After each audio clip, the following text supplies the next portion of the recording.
Hello everyone and welcome back to the Cyclocross Social podcast.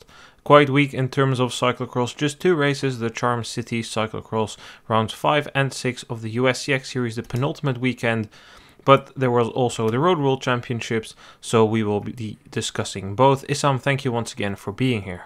Absolutely, thank you for having me. Before we can really start talking about cross or anything, I really hate that we need to start another podcast like this. It's less than a year ago we started our podcast by talking about talented junior Magnus White, that he wasn't with us anymore, and now we're just over a year later and we're here again.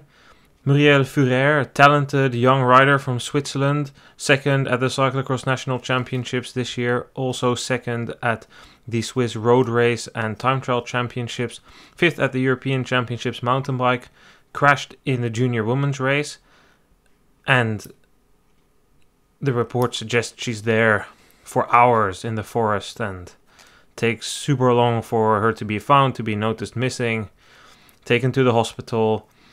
I don't know if help could have done anything if they would have been there sooner, but I don't know, Issam, I feel like I'm past the point of being angry.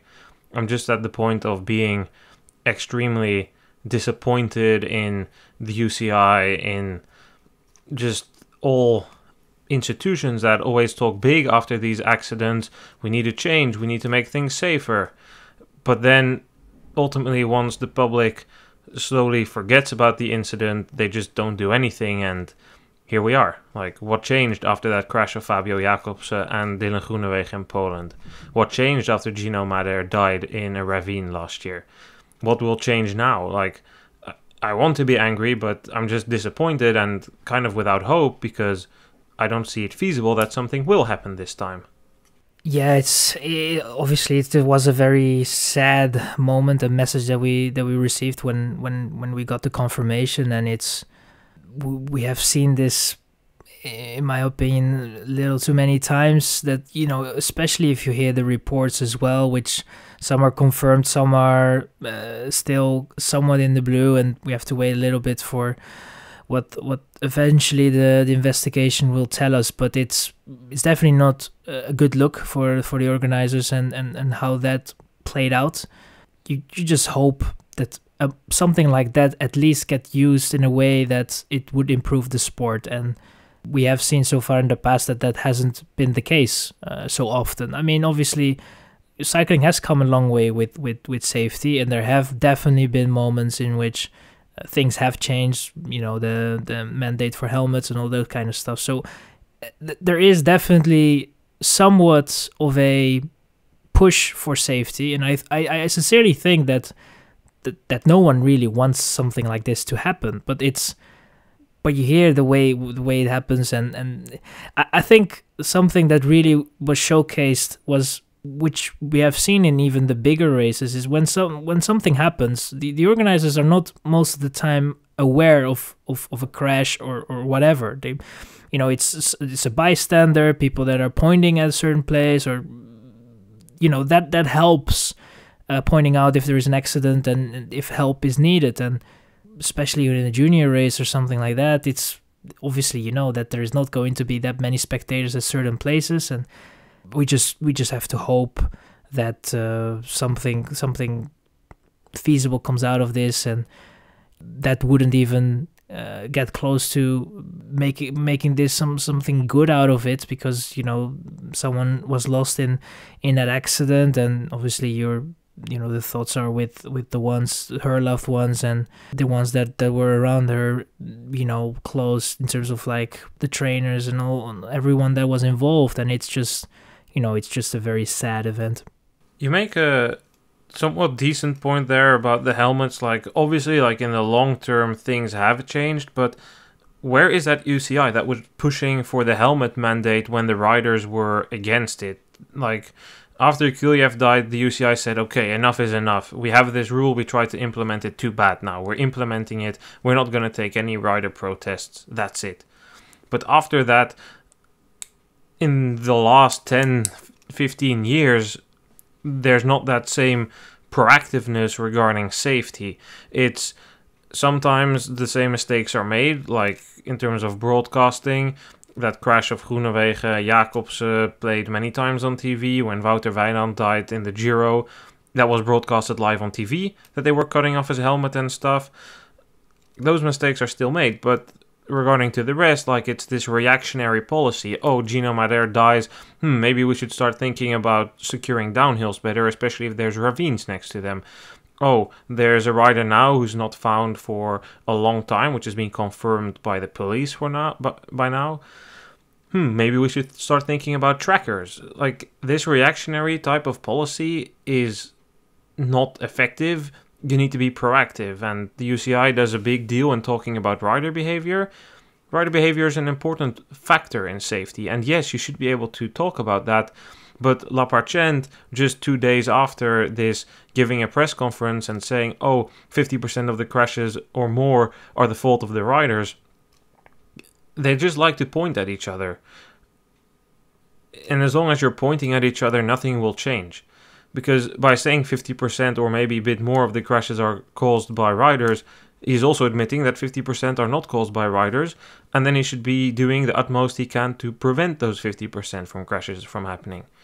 UCI now is very quiet, and I understand that probably is because they could be facing some legal action over all of this, but I don't want this to be about this crash. Like, this crash was a tragedy. There might have been one thing, there might have been two things, there might have been 5 things, or there might have been nothing that could have prevented this crash.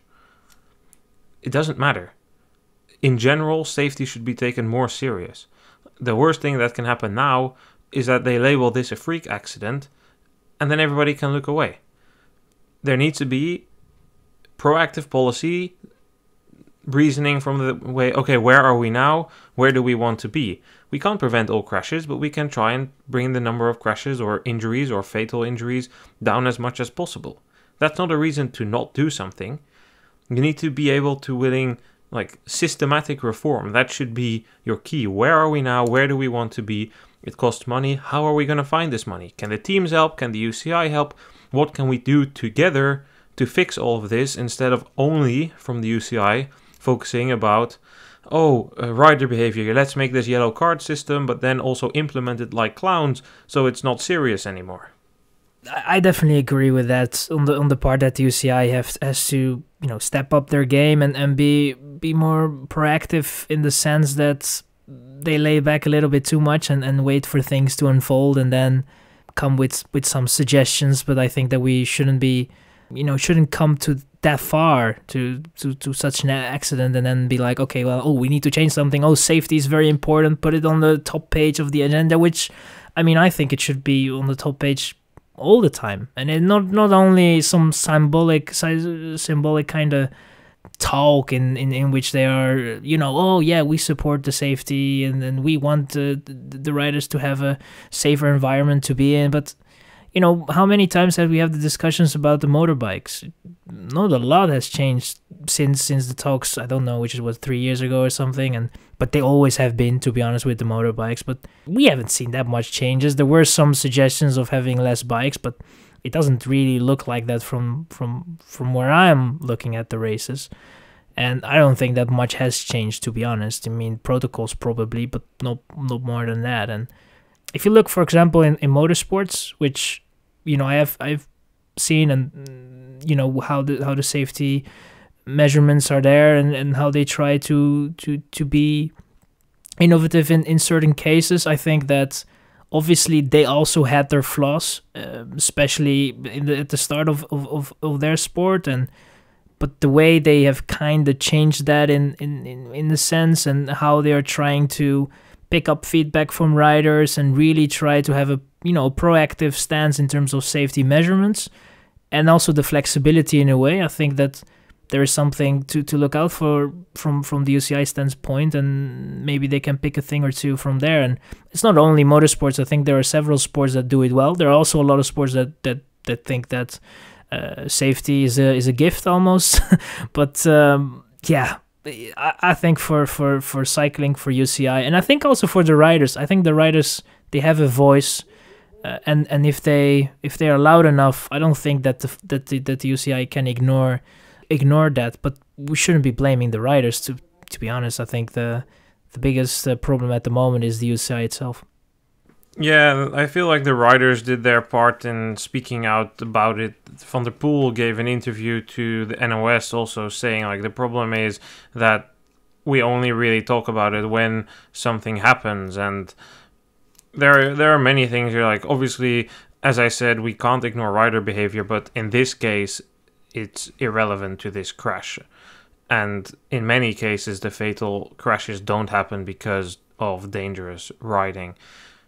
It's easy for everybody to point at each other, but I just want like collective action together, like this Safe R thing. I'm not a fan of everything they come up with, but they do put up a number of good things together, like the moving of the 3 kilometer rule further outwards means that it's actually doing the effect of what it was supposed to do. So I think there's definitely slowly some progress being made, but still it's not enough, and especially this Safe R thing is also kind of on its back, at least if you need to believe the reports.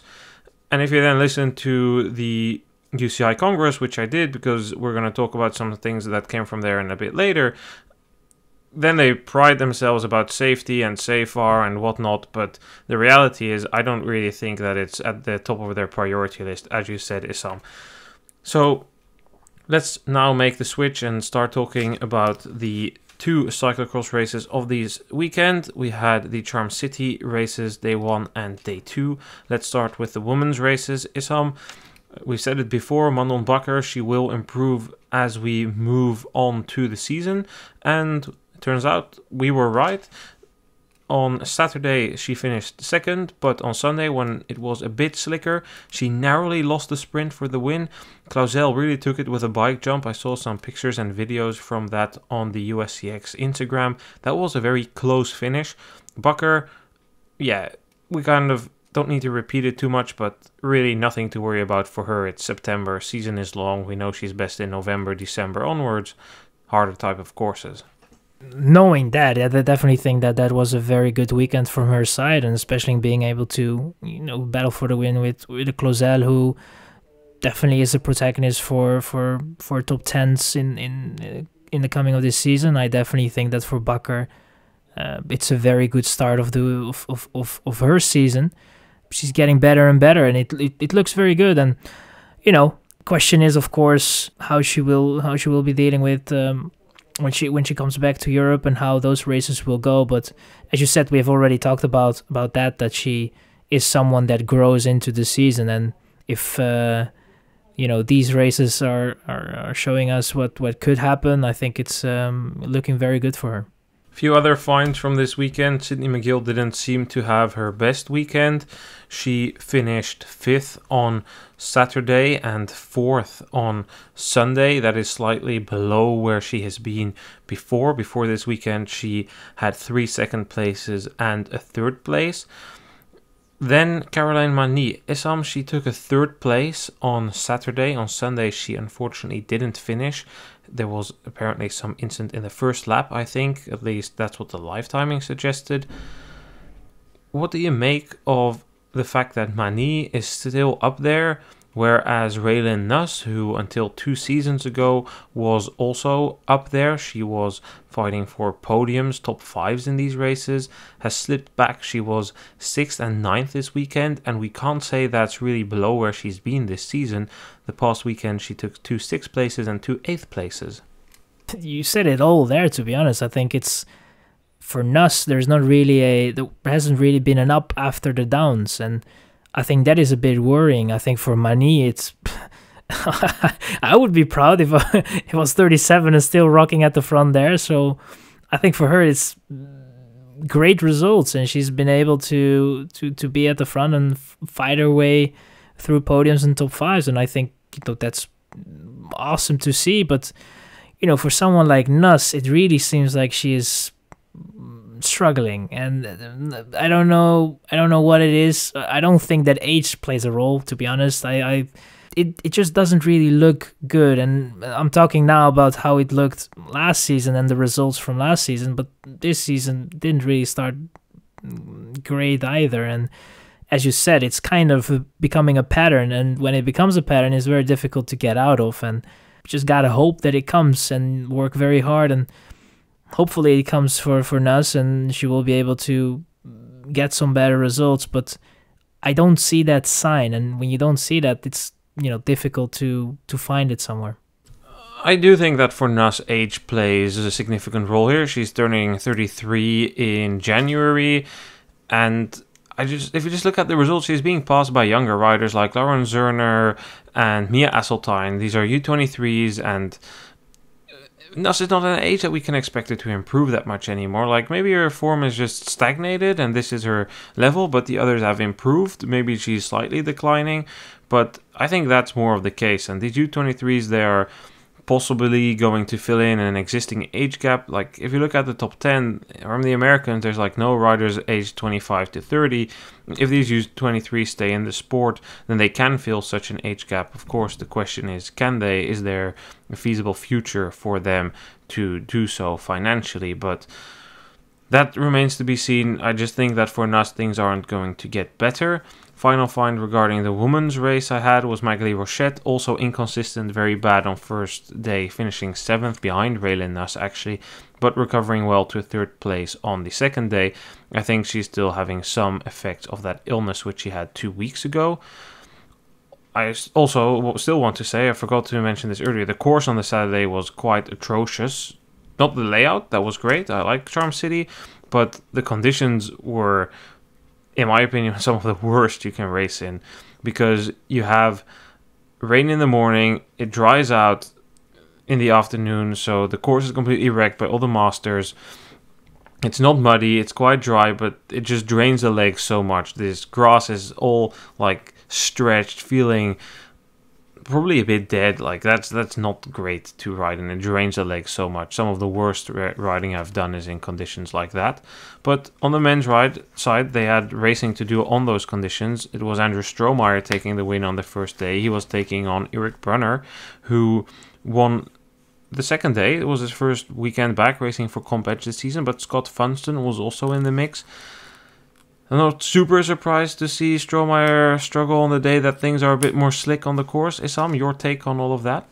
Well, I mean, looking at the results, I think that it's interesting that we had that talk about Strohmeyer and what he, if he is up to the task to be the best American cyclocross rider. And I think that in that discussion we had some talks about, that he was not always up for the task in certain conditions. And I think that with Brunner, he showed us that we shouldn't be doubting him too much, and that he is up for the task to bring that fight to Strohmeyer, and it's I think that's playing out quite interesting. And Funston is up there as well, and that is it's quite exciting. Those three up there, we shouldn't be looking now in terms of what they can do in Europe and overseas and how they will fare there. I think that battle alone between those three is quite interesting. I think that Brunner definitely looks to be the one that has the best cars in my opinion, but Strohmeyer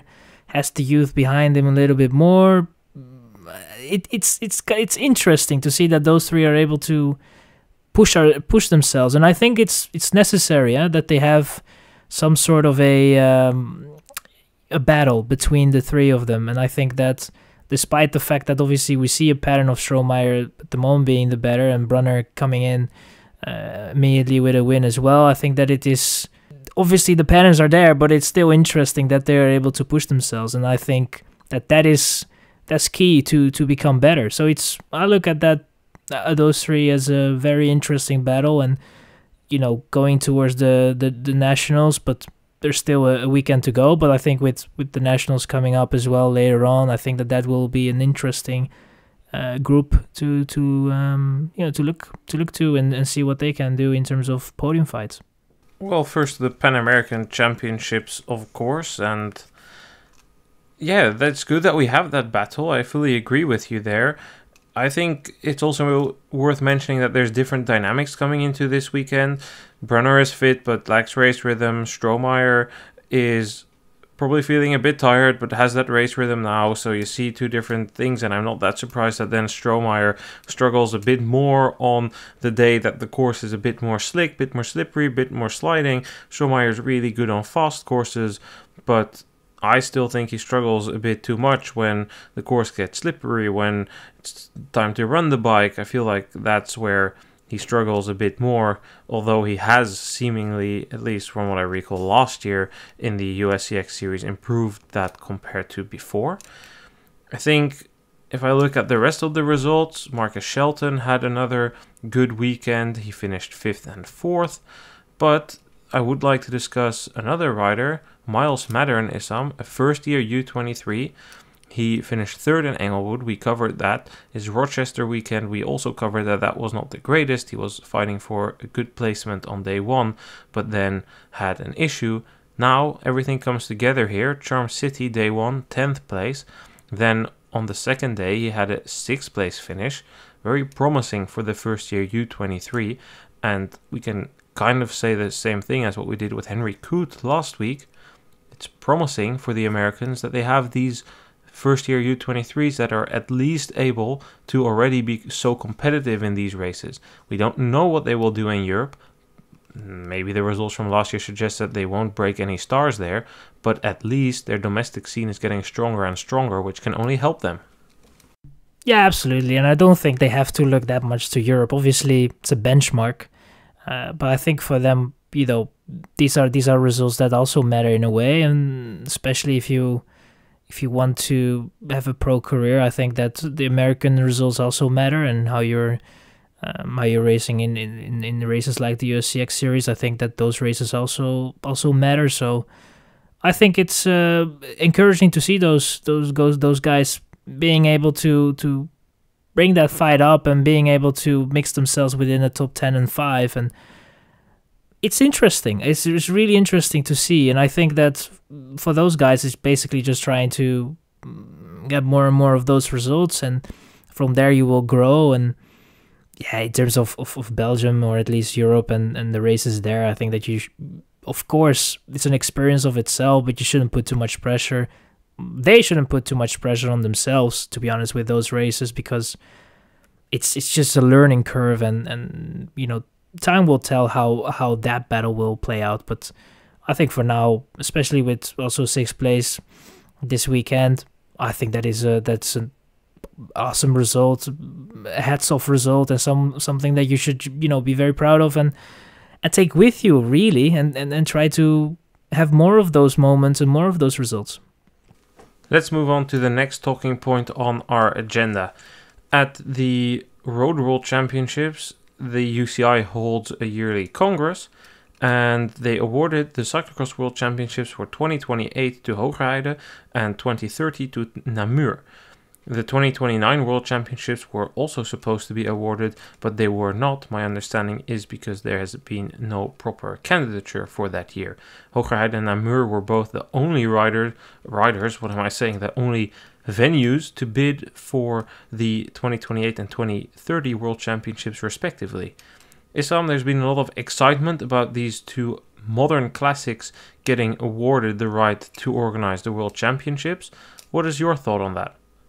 Are you excited? Well, kind of, because here's the thing. Namur and Hoogerheide are both great venues, and Hoogerheide will deliver, Namur will deliver. Namur, one of the most demanding courses in the world. There will be a ton of fans. The off-camber will be in prime shape. It will be great. But I can't help but look at the bigger picture and notice that 2026, 2027, 2028, and 2030 will be World Championships in Belgium or within 5k from their border. I'm excited that these venues will have great events, but I get skeptical if I look at the bigger picture. Yeah, so when I read the news as well, I told my dad, and when I told him that the World Championships are coming back to Namur and Hoogerheide, he started laughing, and I think, to be honest, I started laughing too, because I felt that, sure, as you said, both venues, great venues, a lot of respect for them, and I think that they are more than capable to organize a World Championship, and I think it will be a great World Championships, and we will have great pictures, and the fans will be there, and it will be a great atmosphere, and we'll be again dreaming about Johannesburg and Hong Kong and whatever. But I just feel that it's also it's blatantly shows us the weakness of cyclocross at the moment, that we are not able to find venues outside of Belgium and Netherlands, and to be honest, new venues that are willing to take the challenge of organizing a world championship. And I think that is kind of sad, to be honest, because we hope and we want cyclocross to be this international sport, or at least a sport that is recognized by more than 2 countries, and it is in a way. But then you need to have races outside of the Netherlands and Belgium, and I think especially for world championships, I can understand why some countries would not be willing to do it, and obviously financially it's also quite a huge burden in a way, that you have to get the sponsors and everything, and it's obviously a big task to deliver from. But I think that the UCI has to realize that this was not great for the sport, and they bring it as if it was something amazing, and we're looking forward to come back to Hogerheide, and of course you gotta say that, but it feels empty in a way. And I'm gonna be looking forward to those world championships, and Hogerheide was great, and I think that Namur will do well as well. But it feels a little empty, if I have to be honest. And yeah, I don't know. Yeah, I wrote a longer piece on this issue, which will be released in Inside Cyclocross tomorrow on Wednesday. But let me just give like a short summary of that, because before 2000, the Netherlands and Belgium got the World Championships like once every 10 years. The other years were filled with different countries like France and Germany, Switzerland, Luxembourg, Italy. There were all these countries that would be willing to take on the World Championships like once every 10, 20 years, often on different venues. And now you see that you've narrowed it down to, there's tons of Belgian organizers that want to organize. Tabor is capable of doing it once every 5 to 10 years.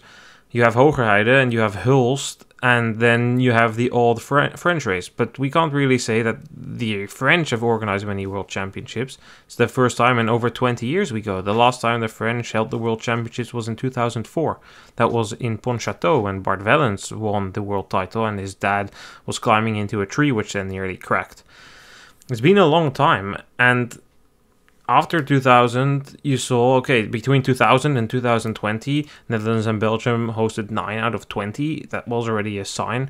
Like, this is not a surprise. We saw it coming, but it's still disappointing. And I spoke with Brooke Watts, the former promoter of Cross Vegas, and he said, what you said, Issam, the financial burden is too high.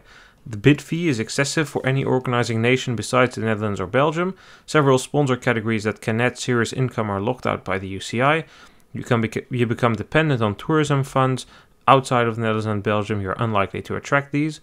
The UCI mandates organizers to pay TV production costs. These costs are higher outside of the Netherlands and Belgium. The prospect of selling TV rights in the home market are low or non-existent, which means a non-cross nation has no interest in such a niche sport. And that's kind of what you see reflected here. And you come to the point, like, the organizers of World Championships, they were not preserved for the sport. Bogense, Treviso, BLS. Okay, maybe we shouldn't want to preserve BLS after what happened there, but you get my point. Like, these venues that pop up and put together such an event are not preserved. And the World Cup doesn't function as a stepping stone either, because Val di Sole is gone, and you see that other races there are struggling to hold on. And the UCI has outsourced that World Cup to Flanders Classics, which automatically means they have less say over what happens. But like a venue like Flamanville, that should be encouraged to stay in the World Cup. If they bid this year, you should give them the spot and not put 6 Belgian and 2 Dutch races in there. Flamanville is a venue that for a World Cup has a budget of nearly $1 million, which means they don't need that much extra money to put together a cyclocross World Championship. Dublin is another venue that should be encouraged to host the World Championships. You need these. And then, like, maybe the only positive thing, I need to be a bit positive, is some. Earlier this year, the Hungarian Cycling Federation said they were interested in potentially hosting the Cyclocross World Championships between 2028 and 2030. So 2029 seems the most realistic now. That's positive, but such a race, like, if we go there, has to be preserved for the sport. This cannot be a one-time thing. Like, that race needs to go in the World Cup 3 years before, have a couple of World Cups, host the World Championships, and then go back to the World Cup. So maybe in 10 years' time we can go back there. Yeah, I agree, especially with how little we have at the moment. I definitely think that you have to take care of the ones that want to come in. And is it something that could happen, that someone has the interest, or at least a venue has the interest to step in as a cyclocross venue or organize cyclocross races in terms of World Cups or World Championships, and then after a couple of years they are not able to make it financially, or there is less interest or whatever, and they feel that they reached their goals and they leave the sport? That is something that can happen, and I think that it's not even, I think it's almost healthy in a way if you are able then to attract new ones. But I think that at the moment, as you said, we lack in terms of races internationally, and I definitely feel that if a venue like Hungary pops up and it's able to deliver in terms of what is asked, and I think that the UCI has to do their utmost to make sure that they are able to organize for not only the World Championships but also beyond that, and also before they obviously need to do 1 or 2 World Cups to get into a rhythm in a way. I think if they are able to do something like that, then there is hope. And you have to, I think the risk with something like that, if something like that would happen in terms of Hungary and organizing the World Championships, that they would get comfortable and be like, look, we have a race now. Maybe Tabor at that time is also back. So, look, the World Cup is now amazing at this point, guys. Look, I don't think that they should be too comfortable, and they should put more effort into it than they are doing right now, because it feels that very little effort has been done and they're almost comfortable with the situation they are in. I agree there. More should be done, and they definitely shouldn't lean backwards. Like, a UK race is a must, and they should try and expand more. But I also know it's difficult, and you can't expect these race organizers to pop up magically. But without making that too much like the World Cup discussion we had in one of our earlier podcasts, the final thing I would like to say is that there is this prospect of cyclocross becoming Olympic. And things work vice versa here. Like, becoming Olympic might increase the prospect of having more international races, because countries, there will be more attention for it in other countries. Those countries then might be interested in it, or they want to have a race in order to spark their program. But it also works the other way around. A sport that wants to have Olympic status can't be that dependent on the Netherlands and Belgium. That doesn't work. And if it doesn't change for the next bidding cycle, and we go back and narrow it down, then the prospects of IOC after a test, which could be in France, saying, you should stick around because you're such a good sport and so many countries came, is gone. And then you've ruined your best shot at becoming Olympic. Like, it works both ways, but that's why it's important. So then the final point we should talk about is just the Road World Championships itself, Issam, because there was plenty of racing, plenty of entertaining racing. Let's start with the men elite race. Van der Poel put everything on this race, or, well, not everything. He already won Flanders and Roubaix this season, but he wanted to have a good race here, and he dropped 2 kilos to improve his climbing. I think we can say with quite a lot of confidence that it was a good race for him. To me, overperformed. His climbing skills were very good. He was almost racing like I've seen Van Aert race many times before. I was a bit surprised. Obviously, we have seen the weight loss in a way, and it's normally that has positive effects, but you never know. You have to see that in racing. I think Luxembourg definitely showed, when he was racing there, that stage race, showed that it was looking quite good, but you needed still to have the confirmation in the World Championships itself. And I definitely think he was a little hesitant in the beginning to spend the energy, but when he eventually started chasing a little bit harder, it really looked quite good. And I have to be honest, when I saw that performance in its entirety, I think that I look at that and be like, that is a guy that potentially, if everything goes his way, could play a role in a race like Liège-Bastogne-Liège. And obviously, I think that he feels that is a goal. He doesn't really talk about it too much, but he also knows that he wants to do that. And I feel that now he showed that if he has that weight loss, it's going a little bit better up the climbs. And as you said, it looked a little bit like how Van Aert was racing as well. And Van Aert is definitely someone that can go up the climbs quite well. So I think that is a compliment. So yeah, he wasn't really able to beat that guy that was a bit crazy and started attacking 100 kilometers before the finish, but he was able to play a very big role in the race, and to get a podium in the end was more than deserved. I do agree with your observation that he looked a bit like scared in the beginning. And I mean that not necessarily in the way that he didn't follow Pogačar when he went with 100k to go. I still think that his comments and Evenepoel's comments after the race were naive, like, oh, Pogačar won't go for 100k, especially when you know he has a Slovenian up front and multiple trade teammates.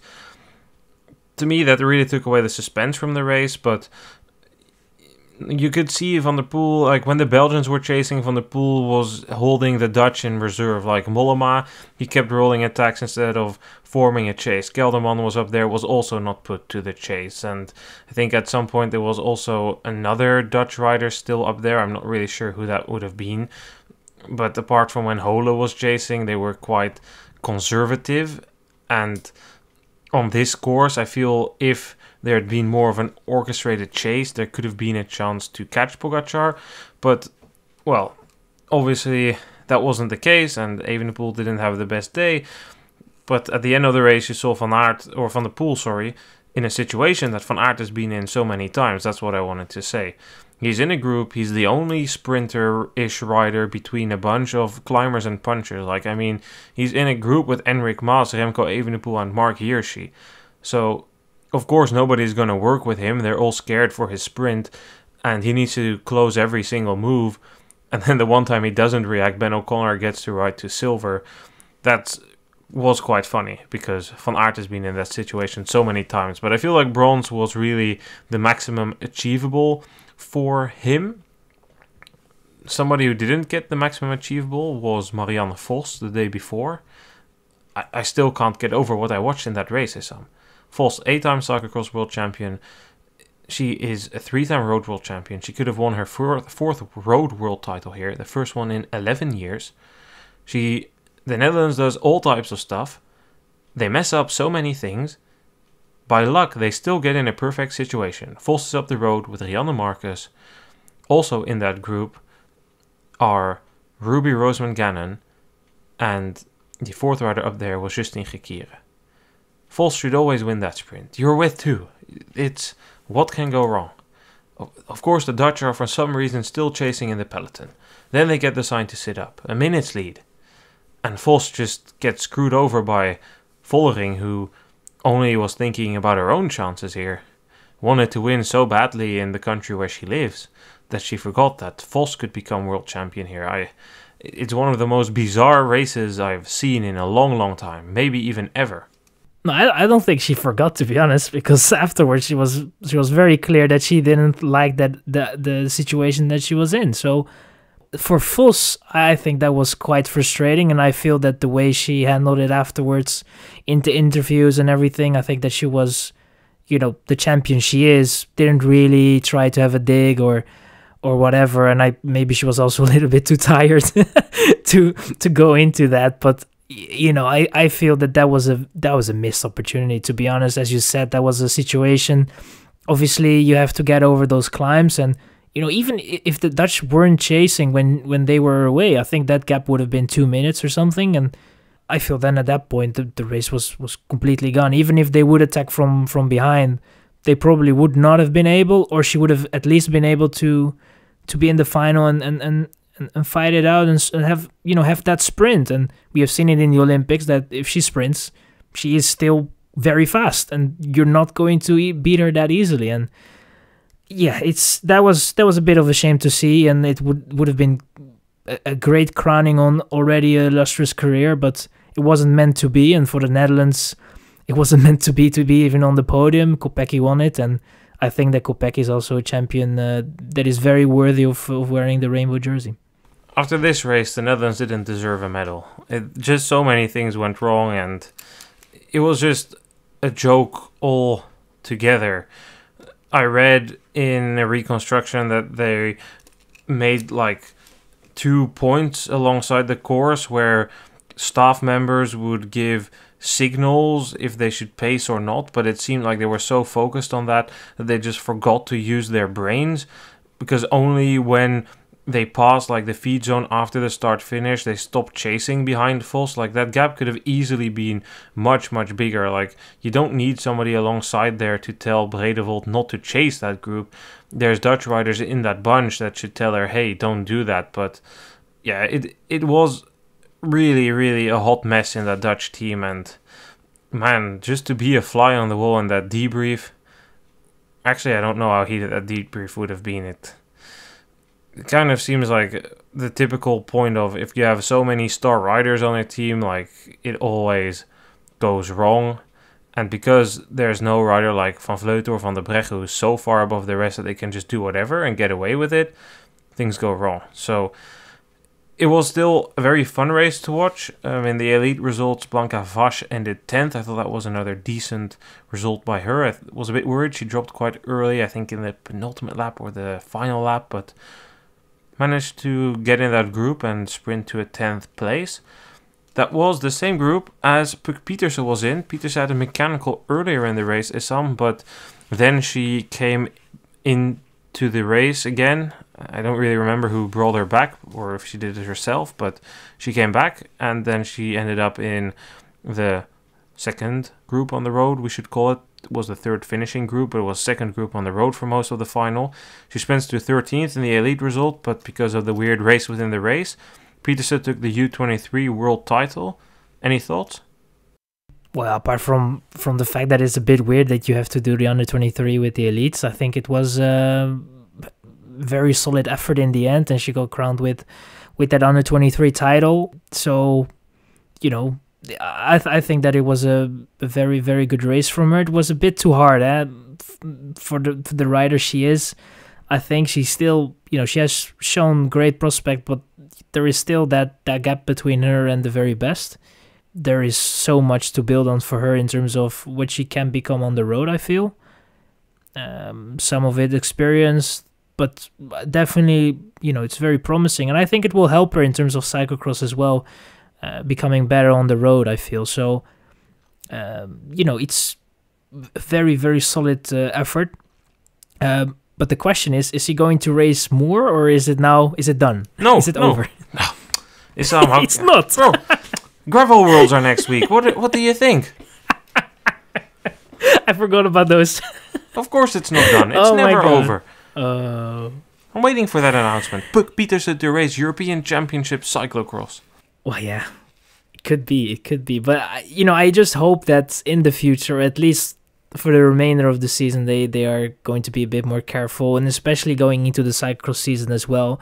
Obviously, you don't have that pressure now of Paris or mountain bike and Olympics. I think that right now that will ease it off a little bit, and I do hope that they are able to, for next year at least, because this felt really like she's doing quite well. We can use her in this race. We can use her in that race. Hey, what do you think about racing there? And I don't think that Pietersen is the kind of woman that would be like, I don't fancy racing. I think that when she gets the opportunity, she will definitely try and do it. It just feels a little too much for someone at her age and what she can do. I feel that they were rushing it a little bit, and hopefully we can see a little better planning in the seasons that she will be doing, because I think there are many to come, and she's probably someone that wants to keep on doing the mountain bike combination with the road and cyclocross. And if that is the case, then you obviously need to have a more professional and a smarter way of getting those races in your calendar. And I think that it could happen, but I'm a bit afraid that will happen when things go wrong, and that's obviously what I do not want to see. You're starting to sound like me, as some very wise words coming from you there. I would like to say about another rider in that U23 race, Eva Holmgren, 4th in the U23s, 22nd overall. Very impressive result by the first year U23 from Canada.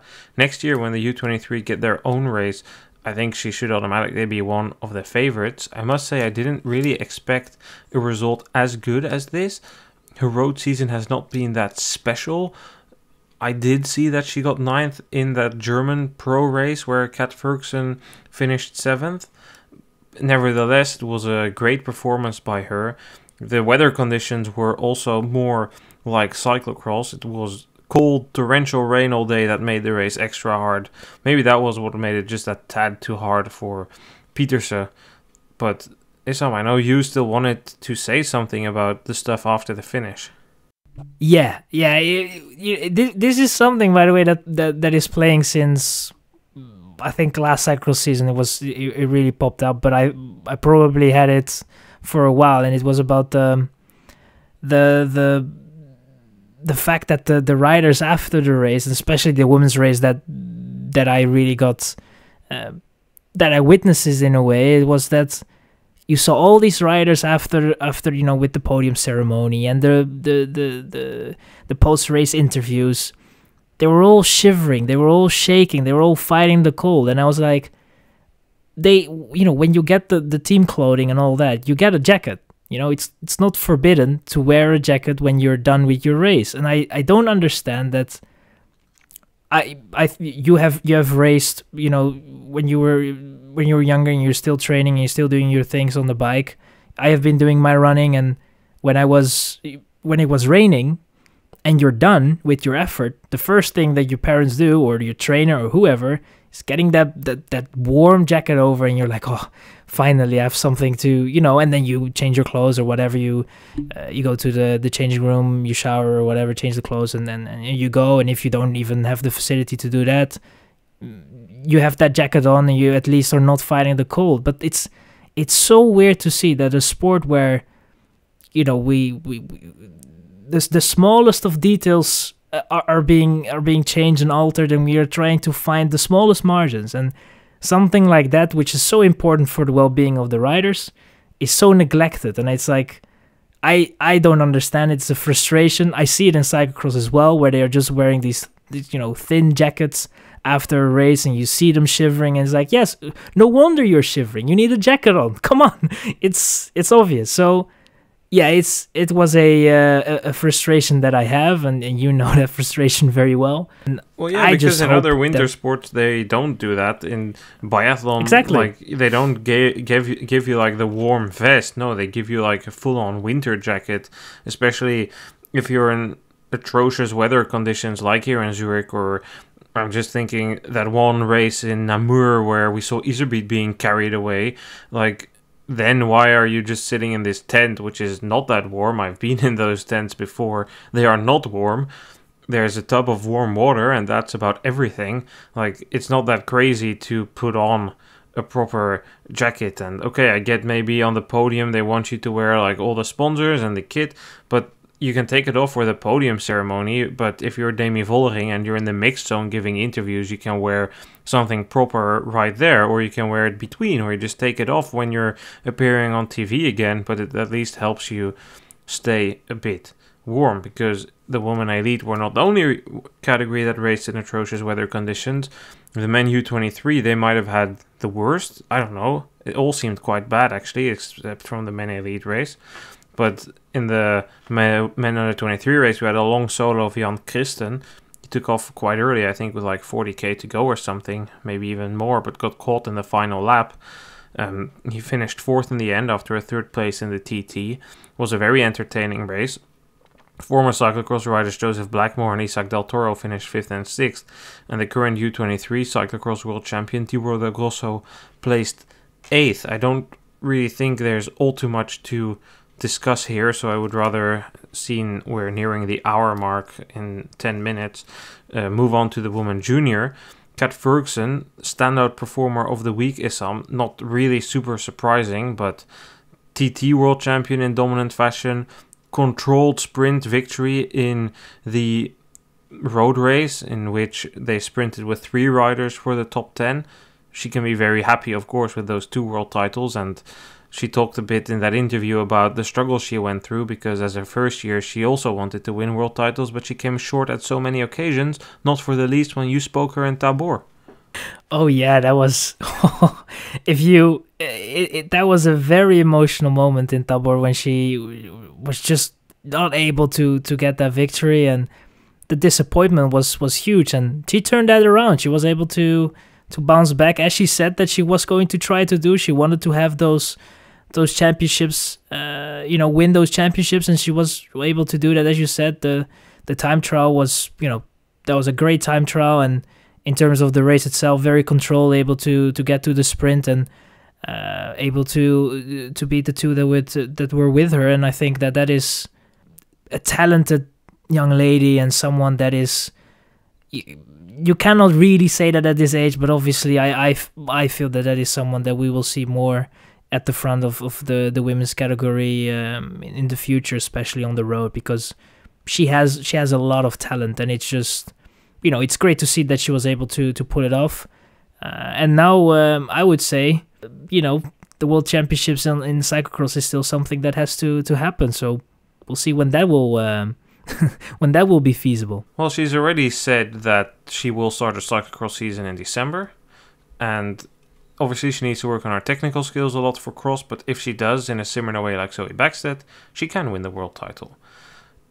You say maybe at this age we can't say that she will do well at the women elite races. I think we can, because the evidence is already there. She is racing for Movistar, finished second in her first pro race, a 0.1 in France, 0.1 in France, then a point pro in Germany. She was 7th, and then she won a 0.2 race in Belgium. Her median junior woman result is 2nd. Like, that's insane. She's having one of the best junior seasons of all time, men and women. Or maybe even 2 years, we should say, seeing how good she was as her first year. We will see her. And looking at the level that this year of junior women have, like, she won't be the only one. Imogen Wolf has been signed on a 3-year deal to Visma. She also made her debut already in the elite races. She finished 13th in that French race after doing a lead out of some form, I think. For Wolf, the World Championships didn't go the way she wanted. Her power meter failed in the TT. She said that she messed up her pacing and ended 3rd. In the road race, she was very unlucky. On the first climb, she tapped a wheel, or somebody tapped her wheel. She got sent off. It looked quite scary, but luckily she wasn't hurt. She spent like 20-30 kilometers chasing, got back to the front, but her tank was empty in the final lap. She finished 6th. Gladenova had a good week, I must say, 2 days. She finished 2nd in the time trial. She's not been focusing on time trials too long. I even saw them working with a SO on her TT setup before because they failed the UCI inspection, but it didn't bother her. She said it was her best and fastest TT of her life, a 3rd place. In the road race, 2nd place, sorry. In the road race, she placed 3rd. She narrowly missed silver to Paula Ostrić, who's been signed by Movistar already. Then Celia Géry was still on my list to cover. The French rider was one of the standout performers this season, but she crashed badly in the Nations Cup in Walterslee a couple of weeks ago, and she was also hit by a car on training. She was 18th in the TT and 5th in the road race, which is not where she hoped to be.